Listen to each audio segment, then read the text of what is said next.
ଅନୁଗୁଳ ଜିଲ୍ଲା ବଅଁରପାଳ ବ୍ଲକ ବଉଳିଗଡ଼ ଗ୍ରାମ ପଞ୍ଚାୟତରେ ଦିନକୁ ଦିନ ଲୁଟେରା ମାତିଛନ୍ତି। ବଉଳିଗଡ଼ ଜେନା ସାହି, ବଉଳିଗଡ଼ ହରିଜନ ସାହି ରାସ୍ତାଠାରୁ ଜୁହାର ପର୍ଯ୍ୟନ୍ତ ରାସ୍ତାରେ ଲୁଟେରା ମାତିଛନ୍ତି।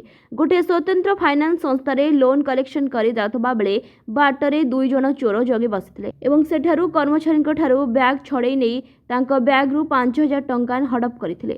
ମାଡ଼ ମାରି ମୋବାଇଲ ନେଇଯାଇଥିଲେ, ଫିଙ୍ଗି ଦେଇଥିଲେ। ଗୋଟିଏ ସ୍ଥାନରୁ ଟ୍ରାକ୍ କରିବାରୁ 112 ପୋଲିସ ଭ୍ୟାନ୍ ଆସି ସହଯୋଗ କରିଥିଲେ ଏବଂ ଗ୍ରାମବାସୀ ସହଯୋଗ କରିଥିଲେ। ଆପଣଙ୍କ ପରିଚୟ? କହିଲି ଆମ ଘର ହେଲା ବଣିଆପଡ଼ା। ମୋ ନାଁ ହେଲା ନୀଳମଣି ଦେହୁରୀ। ମୁଁ ଏଠି କଲେକ୍ସନ୍ ଡିପାର୍ଟମେଣ୍ଟରେ ଅଛି। ମୁଁ ଏଠି ଗାଁକୁ କଲେକ୍ସନ୍ କରିବାକୁ ଆସିଥିଲି। ଗୋଟେ ଗ୍ରୁପ୍ ସାରିକି ଆଉ ଗୋଟେ ଗ୍ରୁପ୍ କଲେକ୍ସନ୍ କରିବାକୁ ଯାଉଥିଲି। ବାଟରେ ମୋଠୁ ମୋ ବ୍ୟାଗ୍ ଛଡ଼େଇ ନେଲେ, ଆଉ କ୍ୟାସ୍ ଫ୍ୟାସ୍ କିଛି ନେଇନାହାନ୍ତି। ମୋବାଇଲଟା ମୋର ବାଟରେ ଗଳି ପଡ଼ିଲା। ସେଇ ମୋବାଇଲଟାକୁ ଧରିକି ପଳେଇ ଆସିଥିଲେ ଚୋରମାନେ। ମୁଁ ଗାଁ ଲୋକଙ୍କୁ ଡାକିକି ମୋବାଇଲ ଖୋଜିଲି, ପାଇଲିନି।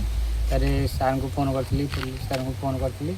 ତ ସେ ଆସିଲେ, ସାଙ୍ଗେ ସାଙ୍ଗେ ମୋବାଇଲ ଟ୍ରାକ୍ କଲୁ। ମୋବାଇଲଟା ପଡ଼ିଯାଇଥିଲା, ମୁଁ ପାଇଲି। କେତେ ଜଣ ବାଇକ୍ରେ ବସିଥିଲେ? ଆଉ କେଉଁ ବାଇକ୍ରେ ଚଲେଇରା ନେଇଥିଲେ? ବାଇକ୍ରେ ଆସିଥିଲେ 2 ଜଣ ଆସିଥିଲେ। ନାଲି NS ପଲ୍ସର ଅରେଞ୍ଜ କଲର୍ଟେ 160ର। ସେ 2 ଜଣ ଆସିଲେ। ମୋବାଇଲଟା ଖାଲି ନେଇକି ଯାଇଛନ୍ତି, ଆଉ କିଛି ନେଇନାହାନ୍ତି। ଆଉ ମୁଁ ଖାଲି ପଳେଇଲି। ବ୍ୟାଗ୍ଟା ଯେମିତି ନେଇଯାଇଛନ୍ତି, ମୁଁ ପଳେଇଲି।